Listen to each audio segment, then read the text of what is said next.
let's start in the Premier League before we move to Europe. And United, it's always lovely to see spanners being thrown into the United works. And Thomas Frank's move seems to maybe have thrown one of those spanners into the Mbeumo works, as there's now a little bit of an inkling of a story that maybe he'd like to follow his ex-manager to Spurs instead of going to United. Gyökeres as well was someone that I saw Man United fans crowing about and saying, if we get him, the Premier League is finished. We're going to walk everything. You know, the nonsense they go on with. Yeah. But apparently there's another preference there from that player. And there are other bits and bobs, including Branthwaite. Walk us through United and their current situation with the deals they have done or are looking to do. Yeah, now they've got Kuna sorted. The next one they're trying to do is Mbeumo. That came out from obviously Ornstein and all the various reports. But now Thomas Frank is the manager at Spurs. As the report came out, they are trying to sway him to there, offering obviously the option of Champions League football. But there are suggestions that, and Christ knows why, Mbeumo has his heart set on Old Trafford. He must need his head tested if that's the case. So we'll see how that one unfolds. One player, though, who doesn't seem to have their heart set on Old Trafford is Victor Gyökeres, because he was linked. But as per Fabrizio Romano the other night, his priority is Arsenal over United. But it's going to be interesting because obviously we had the president talking and rows with Gyökeres' agents, and even Gyökeres saying that I will speak when the time is right type of thing. And the only reason I'm saying it in that tone is he does have a kind of a Dolph Lundgren in Rocky IV look about him, doesn't he, a little bit, with the blowback type of thing. So, you know, if he dies type of thing. So we'll see that. Spurs have also made Matthias Tell's move permanent, the one who was on loan from Bayern Munich. So a bit of spend there, but probably a wise move. And then I don't know if I've got it up on the screen, but there, yeah, I have there. This is one to keep an eye on. Do you remember I mentioned England players specifically and Thomas Tuchel? Spurs are in right now for Jarrad Branthwaite. And part of the reason that Jarrad Branthwaite is looking for a move is, as per Thomas Tuchel, he's been left out the squad, and Thomas Tuchel's been open that players need to be playing at a certain level, a certain standard. And as the report comes there, Liverpool, United, City and Spurs have all tracked him at one point or the other. And you can understand why. He's a talented player. He wouldn't come cheap at all, but he might just be one to keep an eye on this summer. And the other reason I should mention it is I always like mentioning this name because people get different reactions from it. Indy Callier tweeted it, didn't he, about Liverpool having interest in Christian Romero. So we should always get that into the mix as well. But yeah, Jarrad Branthwaite might just be an interesting one to watch this summer. Indy's getting more right than wrong lately. That's all I'm going to say. City are back in the business end of things as well. We talked on our last show about how they had sort of quietly gone about 4 deals, was it? And now there's another one on the horizon for them. And it looks like Kyle Walker's walking out the door as well. Yeah, this lad, and I'm probably pronouncing his name wrong, Naipan, the young Norwegian midfielder, he looked nailed on for Villa at one point, didn't he? But City have swooped in, and 12.5 million. He's going to go back on loan that way as well. So, you know, a future deal, as it were. But they've proper jumped in and taken him from under Villa's nose. You mentioned Kyle Walker. I mean, if ever anyone doubted if Kyle Walker has a future at Manchester City, or it could be turned around, there was nothing funnier than watching Kyle Walker do his podcast and saying he'd have traded any of City's titles or anything he won at City just to have won one trophy with Spurs. So, of course, that enamoured him even further to the City fans, didn't he? And various reports that Fenerbahce, the Turkish side, they are in for him. And speaking of Villa and youngsters, this is a name you might remember from a while ago, Trev. Betis's Jesus Rodriguez, the left-sided player who's very rapid, can play left wing, also left back, that Liverpool had looked upon him on many occasions. Aston Villa are in talks with him. Wouldn't surprise you if Villa and Liverpool, for certain youngsters, are looking in the same market, aren't they, in that regard? So we'll see if Villa firm that up. Very interesting. Yeah, lots of moving pieces at the moment.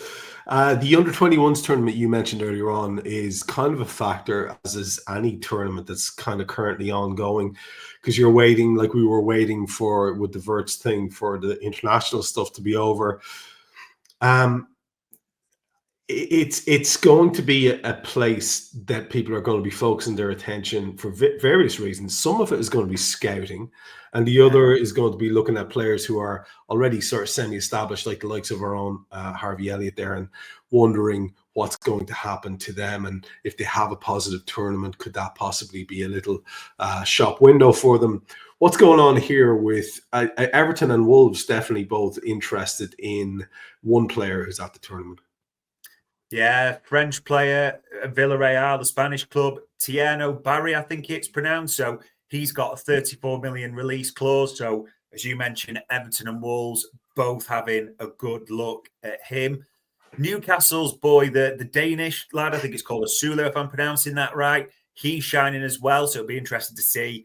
There's offers, loan offers in for him at the same time. We'll see what develops there. And a name that until the other day, I have never watched this player ever. I couldn't tell you a single thing about him, Trev. But there's a young player, and probably you'll be Googling him like me later, people, Clement Bischoff. No idea, as I say it, but Bromby, apparently left-sided. Liverpool scouts are watching him at this tournament as well.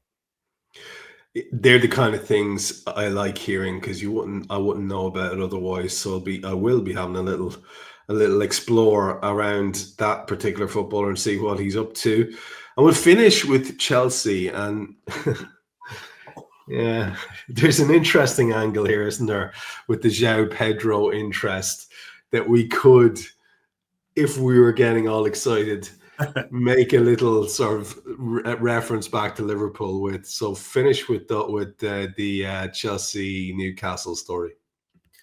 Yeah, Chelsea had looked at João Pedro. You know, we've been linked, but the one that's come out today from quite a number of Newcastle sources is they're set to open formal talks with Brighton over João Pedro with a fee around 60 million quid mooted. Now, yeah, you might start to think, well, it could just be cover for Callum Wilson because he's leaving.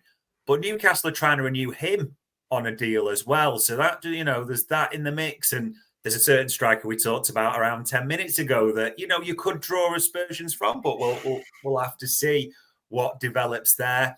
Chelsea as an alternative, and I mentioned this striker before. I don't really know him that well, but that 6'9" young German lad, Wolfgang or whatever he's called at Stuttgart, having sort of not had success with what looks like Pedro, not having success with Ekitike, Chelsea are having a good look at him. He's the latest one in their sort of eyes. And a name that Liverpool fans will also know and has broken in the last hour as well. Do you remember they didn't get Bino Gittins, or they were maybe coming back to it, that Dortmund lad? Malik Fofana, the young Belgian Lyon left winger who Liverpool have had a good look at, and his agent was desperate for Liverpool to get involved and said that's the best place for him. Chelsea are apparently looking at Malik Fofana as their left-sided option as well. So, I mean, the transfer window opened today and the Premier League sides are on it big time.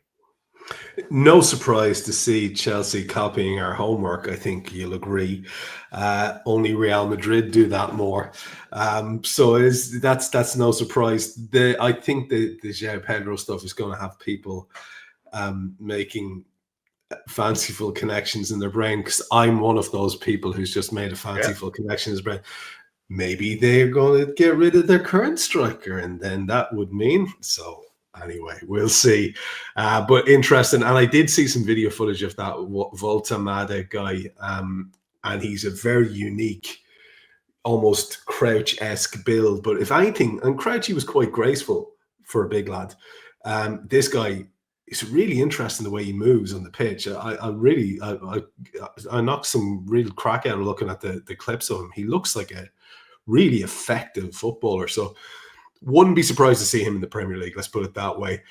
In terms then of Europe, you call this first item Dad's Army movement in midfield, because we have a few veterans on the go. And like, before we go, let's acknowledge the fact that the ultimate Dad's Army veteran is, of course, ex-Red James Milner, who has found himself with a contract extension at Brighton, which I love that for him. I have to say, I'm a massive Milner fan as a bloke. I just think he's a good lad.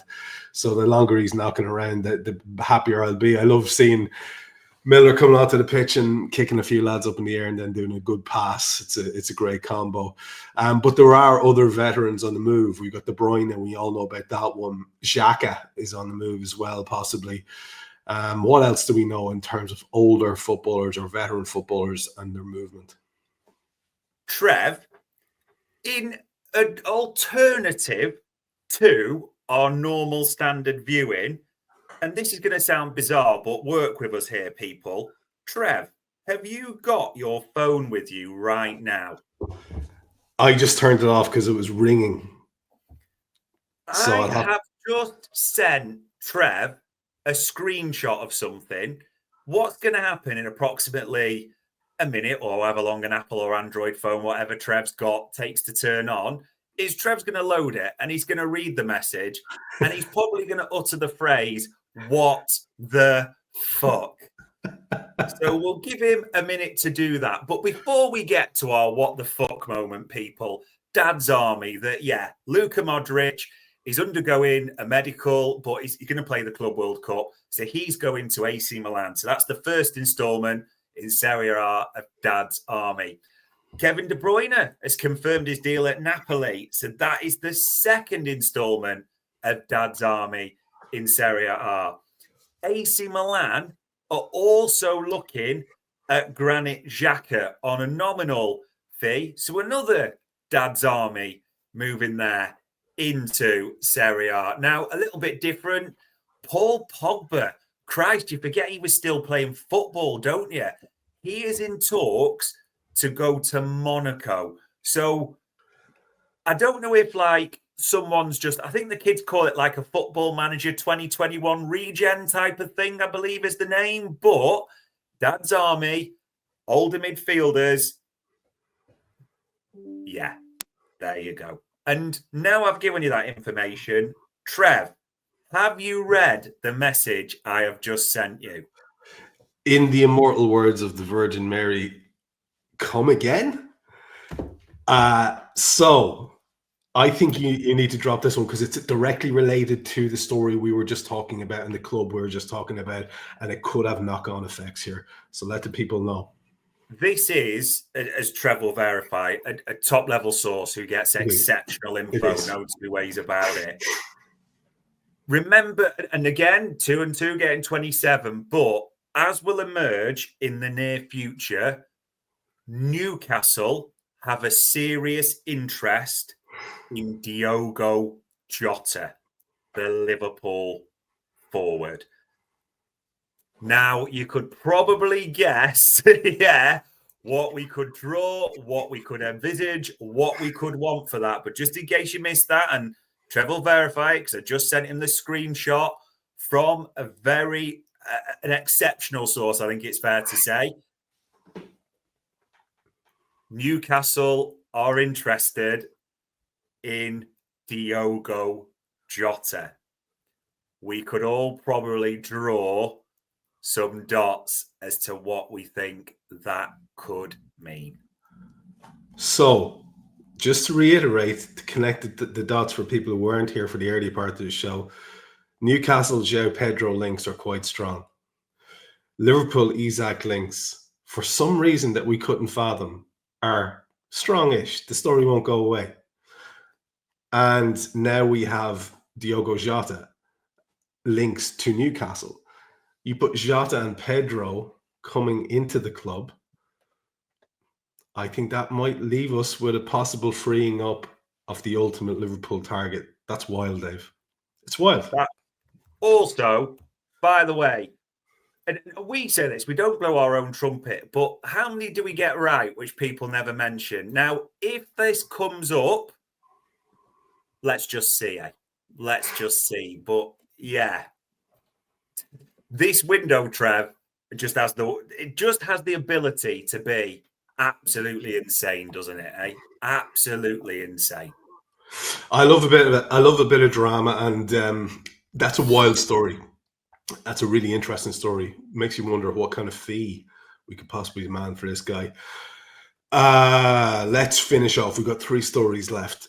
We'll start with Barca. And I mentioned it earlier on, the Nico Williams thing and the knock-on that might have for us in terms of a certain wide attacker that we have that's got his eyes in the door because his contract isn't sorted. Talk us through the Nico Williams thing. And there's also some stuff you got there about Fati as well. And you mentioned Zabarni as well earlier on. So just wrap those ones up for us.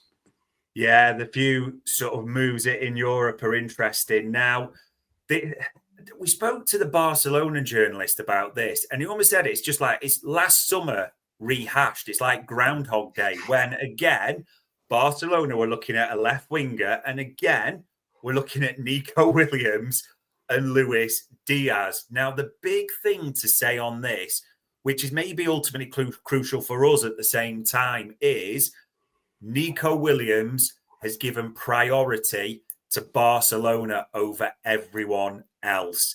There's not great relations between Athletic Bilbao and Barcelona, but the player wants this move that he didn't really seem to last summer. And it's funny that the likes of Yamal and Fermin have been like on their Instagram tweeting photos or putting out photos with Nico Williams and liking posts like the Kirkes family related to this move as well. As it says there on the screen, it's about as ever. If Barca get the green, can they do the finance? Can they do it? How are they going to make the wages? Of course, those things come into the mix. Of course they do, people. Absolutely. However, really important to say, so putting their Barca will try and paying coupons there, that it does thwart Luis Diaz's ultimate summer plans, doesn't it? We know full well, as we said many a time, the ultimate dream for the Diaz family was to get to Barcelona. We know that Liverpool were not going to offer him, made it clear there will be no contract renewal coming. So the knock-on impact is if Luis Diaz wants a wage increase, there's only one place he's ultimately going to have to go unless something new comes onto the table. So just keep that in mind. You mentioned Fati as well there. Part of the way they'll look to raise these funds, they're trying to sell Ansu Fati to Monaco, aren't they, for a fee? So that will go towards this at the same time. And just to mention, because the final Liverpool link, we talked about Konate earlier, PSG are trying to do that deal with Zabarni as well. It's just crazy around the globe, isn't it? Yeah, and again, not to overstate it, but we would often struggle for stories, not just Liverpool stories, but stories in general. And that's leaving a full week between the shows. So it's fairly fantastic that we have this much to talk about. I think the Luis Diaz thing, you and I were talking about before we even started recording. I think he's got that simple choice now, doesn't he? It's like play the level of football you want to play at Liverpool and be a valuable squad member, maybe a first teamer. Who knows what Arne Slot will do with him next year. Or, go and get your gold-plated telephone and, go into semi-retirement and what is just not going to be a league equivalent.